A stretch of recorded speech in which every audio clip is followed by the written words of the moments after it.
Buenos días, Dios te bendiga. Vamos a continuar con nuestro estudio del Evangelio de Mateo. Estamos en el capítulo 22. Ya, vamos al capítulo 22. Vamos a leer del versículo 1 al versículo 14. Lo leemos en nuestras Biblias y lo desarrollamos.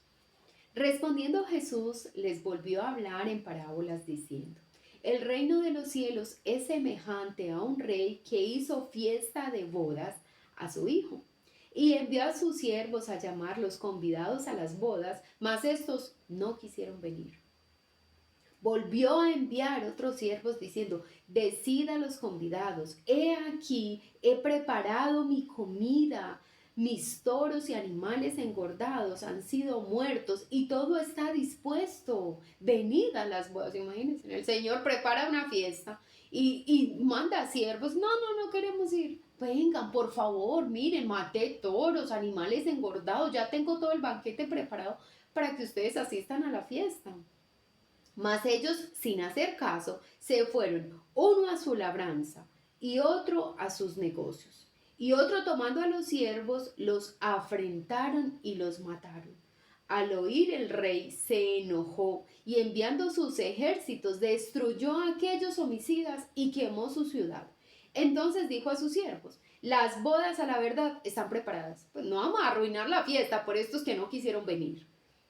Mas los que fueron convidados no eran dignos de estar acá. Id pues a las salidas de los caminos y llamad a las bodas a cuantos halléis. Y saliendo los siervos por los caminos, juntaron a todos los que hallaron juntamente, malos y buenos, y las bodas fueron llenas de convidados. Y entró el rey para ver a los convidados, y vio allí un hombre que no estaba vestido de boda. Y le dijo: Amigo, ¿cómo entraste aquí sin estar vestido de boda? Mas él enmudeció. Entonces el rey dijo a los que servían: Atadle de pies y manos y echadle en las tinieblas de afuera. Allí será el lloro y el crujir de dientes, porque muchos son llamados y pocos escogidos. Bueno, puede que al leer esta parábola tú y yo no entendamos muchas cosas, ¿cierto? Hay cositas que ya por lo que hemos leído anteriormente como que vamos comprendiendo, pero hay otras cosas que no son muy claras, pero bueno, vamos a desarrollar esto. Versículo 1 al 6. Jesús no había terminado aún con los principales sacerdotes y con los fariseos.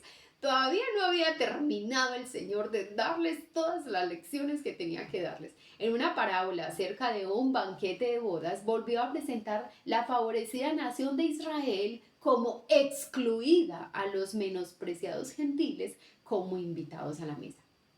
Entonces aquí vemos en esta parábola la nación de Israel excluida. ¿Por qué? Porque se resistieron a creer en el Hijo de Dios. Pero los menospreciados gentiles, menospreciados a los ojos de los israelitas, los menospreciados gentiles como invitados a la mesa, sentados en la mesa. Asemejó el reino de los cielos a un rey que preparó un banquete de bodas para su hijo. La invitación se hacía en 2 etapas. Primero había una invitación por adelantado. Espérenme, yo uso aquí el comunicada de manera personal por unos siervos, los cuales se encontraron con un rotundo rechazo. La segunda invitación les anunciaba que el banquete estaba ya preparado y fue tratada con menosprecio por algunos, demasiado ocupados con sus granjas y negocios, y de manera violenta por otros que, echando mano de los siervos, los maltrataron y los mataron. Entonces, la primera invitación era como: va a haber un banquete, ¿cierto? Entonces te vamos a invitar. No nos interesa. Bueno, pero ya se hizo el banquete, vengan, ya está listo el banquete. De pronto estos se animan cuando ya el banquete lo vean ahí, o cuando ya sepan que ya está servido. De pronto se animan, pero también en esa invitación se rehusaron ir, e incluso fueron agresivos y maltrataron y mataron a los siervos. Versículos 7 al 10. El rey se enojó tanto que destruyó a aquellos homicidas y quemó su ciudad. Desechando la primera lista de invitados, emitió una invitación general a todos los que quisieran venir. Esta vez no hubo un solo asiento vacío en el salón de bodas. Versículo 11 al 13. Sin embargo, entre los convidados había uno que no estaba vestido con traje de boda. Cuando fue interrogado acerca de lo inadecuado de su atuendo, él enmudeció. El rey ordenó que fuese echado fuera en la noche, donde habría el llanto y el rechinar de dientes. Los sirvientes del versículo 13 no son los mismos que los siervos del versículo 3. Versículo 14. Nuestro Señor concluía la parábola con estas palabras: porque muchos son llamados y pocos escogidos. En cuanto al sentido de esta parábola, el rey es Dios y su hijo es el Señor Jesús. El banquete de bodas es una descripción apropiada del gozo festivo que caracteriza al reino de los cielos. La introducción en esta parábola de la iglesia como esposa de Cristo complica innecesariamente la imagen. Aquí el pensamiento central es la exclusión de Israel, no el llamamiento distintivo y el destino de la iglesia. La primera etapa de la invitación presenta a Juan el Bautista. Ese fue el primero que hizo la invitación a la gente: se va a hacer un banquete. Y a los 12 discípulos, llamando en gracia a Israel al banquete de bodas. Pero la nación rehusó aceptar. Las palabras "no quisieron venir", que están en el versículo 3, quedaron dramatizadas de una manera culminante con la crucifixión. No quisieron venir, no quisieron escuchar, no quisieron creer, y eso fue lo que hicieron, ¿cierto? Crucificar a nuestro Señor, matarlo. La segunda etapa de la invitación sugiere la proclamación del evangelio a los judíos en el libro de los Hechos. Algunos trataron el mensaje con desprecio, otros trataron a los mensajeros de manera violenta. Recuerden cuando apedrearon a Esteban, la mayoría de los apóstoles murieron como mártires. El rey, justificadamente airado con Israel, envió sus ejércitos, esto es, a Tito y sus legiones romanas, para destruir a Jerusalén y a la mayor parte de sus habitantes en el año 70 después de Cristo. Fueron sus ejércitos en el sentido de que los empleó como sus instrumentos para castigar a Israel. Por eso dice sus ejércitos, ¿cierto? Porque fueron el vehículo que Dios utilizó para castigar a Israel. Eran suyos oficialmente, aunque ellos no lo conocieran a él personalmente. Ahora Israel está desechado en lo nacional y el evangelio se dirige a los gentiles, tanto malos como buenos. Esto es, de todos los grados de respetabilidad. Pero la realidad de cada persona que acude es sometida a prueba. Mira qué importante. La realidad es que cada persona es sometida a prueba. Aquel que carece de vestido de boda es quien profesa estar listo para el reino, pero que nunca se ha revestido de la justicia de Dios por medio del Señor Jesucristo. Muchos creen en el Señor y dicen: sí, yo creo en Dios, yo creo que existe Dios, pero no conocen a Cristo Jesús. Y sin conocer a Cristo Jesús es imposible llegar a Dios. Él es el camino. En realidad no había ni hay excusa alguna para que nadie carezca del vestido de boda. Entonces mira, cómo mi amigo está vestido con sus propias vestiduras. Cuando tú y yo llegamos al Señor, Él nos cambia las vestiduras. Espiritualmente tú y yo ya no estamos vestidos como estábamos antes de conocer al Señor. Hemos sido lavados con su sangre preciosa. Él nos reviste con su gracia. Entonces, cuando una persona cree que sus obras son las que lo aprueban o la aprueban delante del Señor, está vestido con sus propias vestiduras. Y con esa vestidura tú no entras al cielo.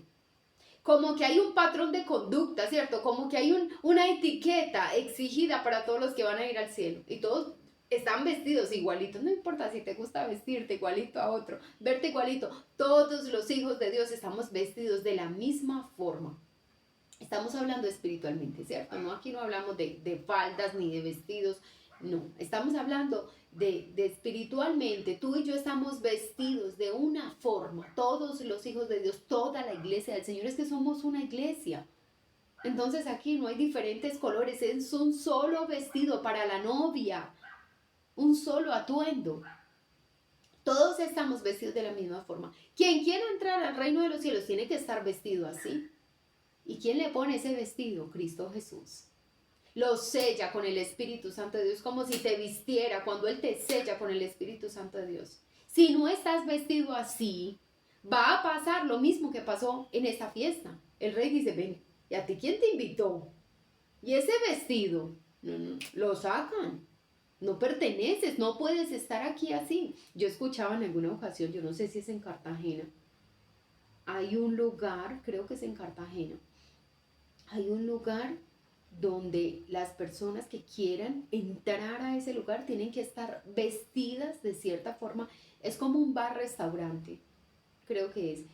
Vestidas de cierta forma, o sea, tú tienes que ir tú tienes que ir de saco, los hombres, las mujeres solo pueden entrar de vestido. Tienes que llegar en carro, no puedes llegar en moto, no puedes llegar en cualquier carro, es un tipo de carro, solo aceptan algunos vehículos de gama alta. Son muy selectivos con sus clientes. Así el Señor es muy selectivo con sus hijos. No cualquiera entra al reino de los cielos. Solo el que está vestido de bodas. Como lo observa Ray, era costumbre en aquellos días proveer de vestido al convidado si éste no lo tenía. Entonces, si alguien no tenía el atuendo que se exigía en esa fiesta, entonces el que estaba haciendo la invitación debía darle al convidado la vestimenta adecuada. O sea, que nadie, entonces usted llegaba, había la fila, usted tiene vestido, listo, está bien vestido, ¿cierto? Ya tenía el atuendo, pero si no, el que había hecho la invitación tenía que darle la ropa. Aquel hombre no había aprovechado la provisión que se le ofreció. Sin Cristo se queda sin habla cuando se le interroga acerca de su derecho para entrar en el reino de los cielos. Es como si el padre, ¿cierto? Que es el padre de familia que hizo la fiesta para su hijo, le preguntara a ese convidado, pero él no estaba con Cristo. Sin Cristo él se queda sin palabras. ¿Yo qué digo? Su muerte es las tinieblas de afuera, donde hay el lloro y el crujir de dientes. El lloro sugiere el sufrimiento en el infierno. Algunos sugieren que el crujir de dientes indica un continuado aborrecimiento de Dios y rebelión en contra de Él, aunque estén en el mismo infierno. Aborreciendo y odiando al Señor aún en el mismo infierno. Si es así, ello refuta el concepto de que los fuegos del infierno tengan un efecto purificador. ¿Sí ves? ¿Sí ves cómo esa doctrina falsa, errada, mentirosa, diabólica, de que el fuego del infierno tiene un efecto purificador sobre la gente? No, es que la gente en el infierno se va a ir purificando. Eso es mentira. Eso no lo dice la Biblia en ninguna parte. El infierno, el fuego del infierno no tiene ningún efecto purificador. Allá va a haber gente sufriendo, lamentándose por no haber escuchado al Señor. Pero ¿sabes qué? Yo estoy segura que si esa gente, el Señor, la sacara del infierno y vuelven a vivir la vida, vuelven y pecan, y vuelven y se rebelan contra el Señor.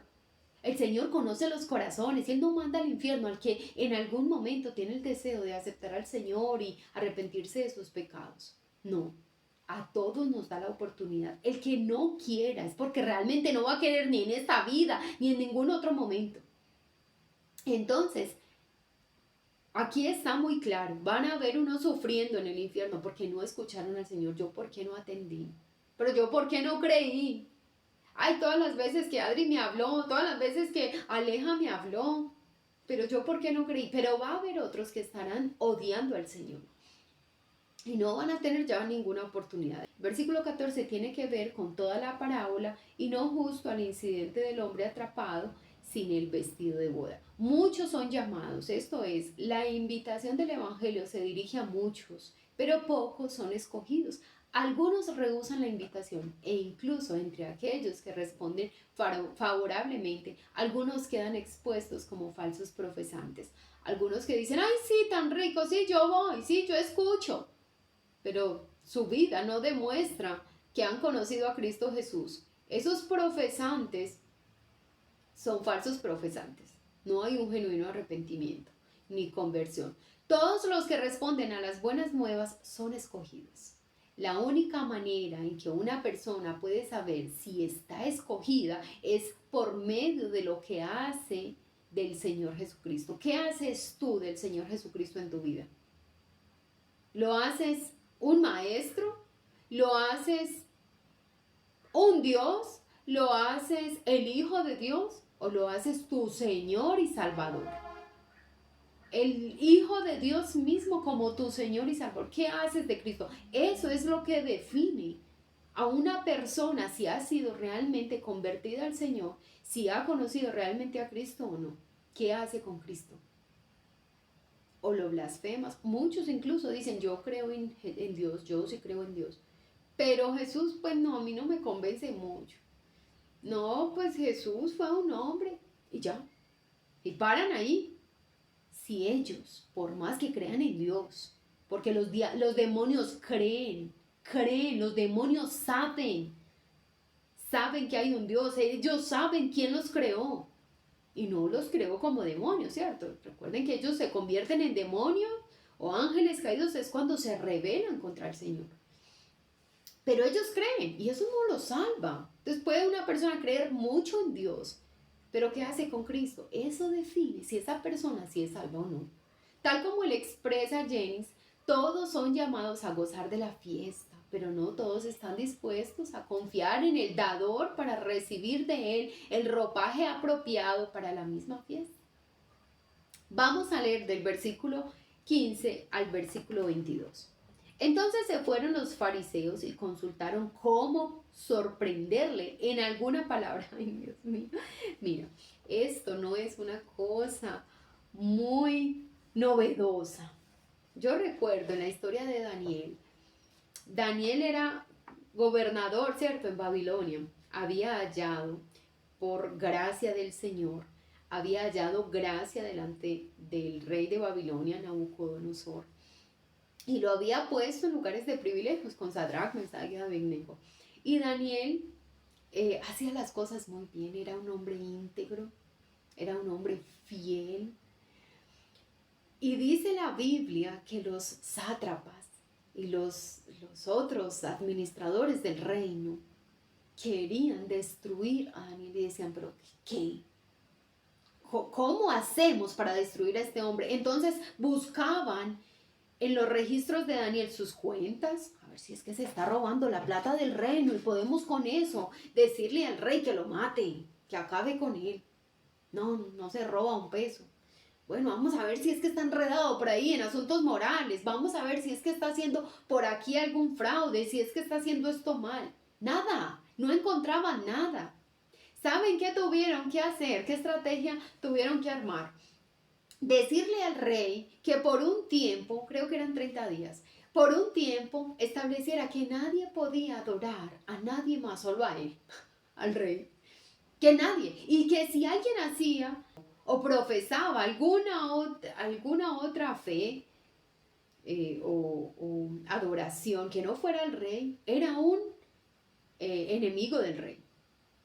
Era un opositor del reino. Fue lo único que se les ocurrió. ¿Por qué? Porque sabían que Daniel oraba 3 veces al día.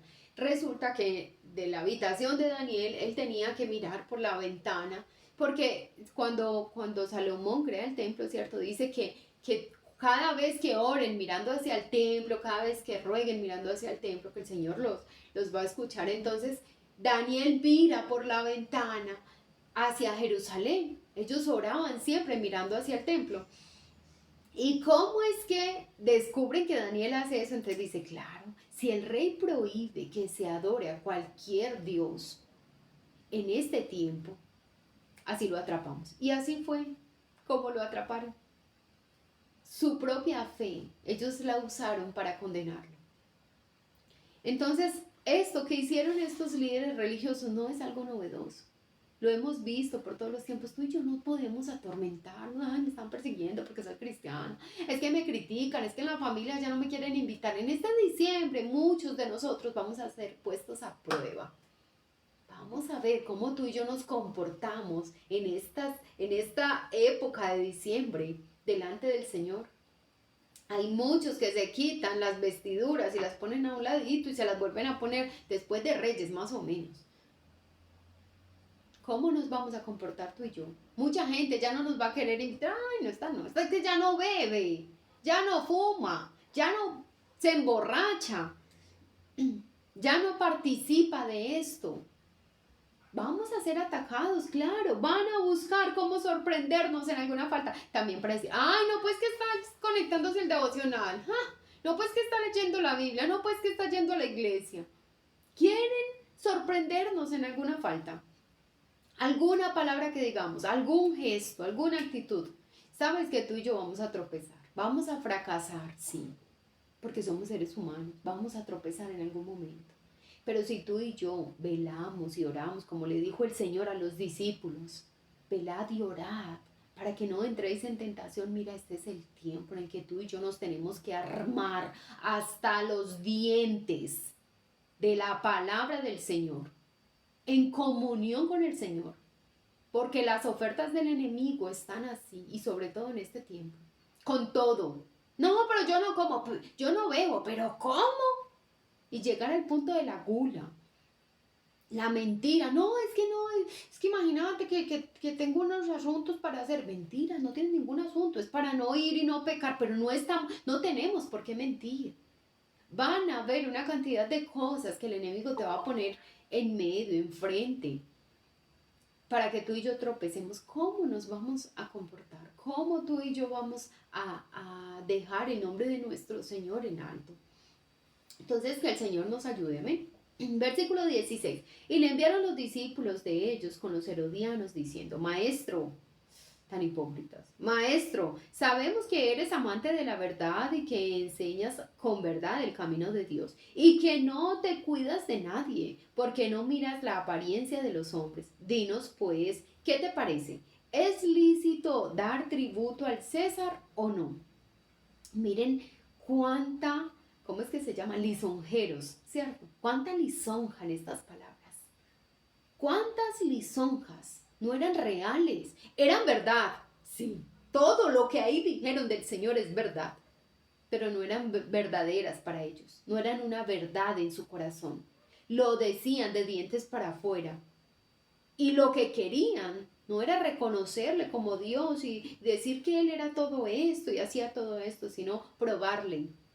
¿Tú qué piensas? ¿Dar tributo al César es lícito o no? Pero Jesús, conociendo la malicia de ellos, les dijo, ¿por qué me tentáis, hipócritas?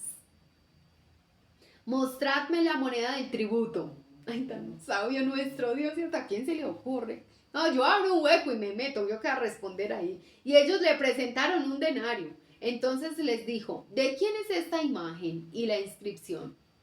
¿Es cara o sello? ¿De quién es la cara? ¿De quién es el sello? Le dijeron, de César. Él les dijo, dad pues a César lo que es de César y a Dios lo que es de Dios. Oyendo esto, se maravillaron y dejándole se fueron. Pero se maravillaron para decir, no, es que este no hay cómo cogerlo. Este no hay cómo hacerlo caer ni tropezar. Y ya. De eso se maravillaron. Pero no fueron capaces de decir, no, definitivamente es Dios. Pues, ¿quién nos sale con esa respuesta? ¿Quién nos da esa respuesta? ¿Cuánta sabiduría? ¿Dónde la hallamos? No les sirvió de nada escuchar esas maravillosas palabras de nuestro Señor. El capítulo 22 es de preguntas, registrando intentos de parte de 3 diferentes delegaciones a atrapar al Hijo de Dios. Versículo 15 y 16. Aquí tenemos un intento de parte de los fariseos y de los herodianos. Estos dos partidos eran acervos enemigos entre sí. Se odiaban, se detestaban, unos se contradecían con otros, pero se unieron. Ahora sí tenían un propósito común, y era destruir a nuestro Señor. Se unieron en común para odiar al Salvador. ¡Ay, qué tremendo! La meta de ellos era inducir a Cristo a hacer una declaración política con peligrosas implicaciones. Se aprovechaban de la división que había entre los judíos acerca de la lealtad al César. Algunos se oponían apasionadamente a someterse al emperador gentil. Otros, lo mismo que los herodianos, adoptaban una perspectiva más tolerante. Versículo 17. Primero elogiaron hipócritamente al Señor Jesús y su carácter sin tacha, su veracidad y su denuedo. Luego dejaron caer aquellas preguntas tan cargadas de implicaciones. ¿Es ilícito dar tributo al César o no? Si Jesús respondía no, no solo se enemistaba con los herodianos, sino que podía ser acusado de rebelión contra el gobierno romano. ¿Recuerdan cuando Poncio Pilato? Pero es que este es su rey. No tenemos rey sino César. No, no, no, no, no. Entonces, incluso, ellos amenazaron de alguna forma a Pilatos diciendo, usted salva a este que se dice ese rey, entonces usted está contra el César, nuestro César. Los fariseos le habrían, entonces, si el Señor decía, no pueden dar tributo al César, entonces estaba en contra de los herodianos, ¿cierto? Como que se oponían a los herodianos. Los fariseos le habrían hecho prender y habrían presentado cargos contra él, aunque los fariseos pues estaban en contra de los romanos, pero en ese momento también se habrían puesto a favor del César. Si decía así, se enfrentaría con el intenso sentimiento nacionalista judío, perdería una gran parte del apoyo que tenía entre el común de la gente, un apoyo que de momento estorbaba el intento de los guías de librarse de él. Miren qué hermoso, ¿cierto?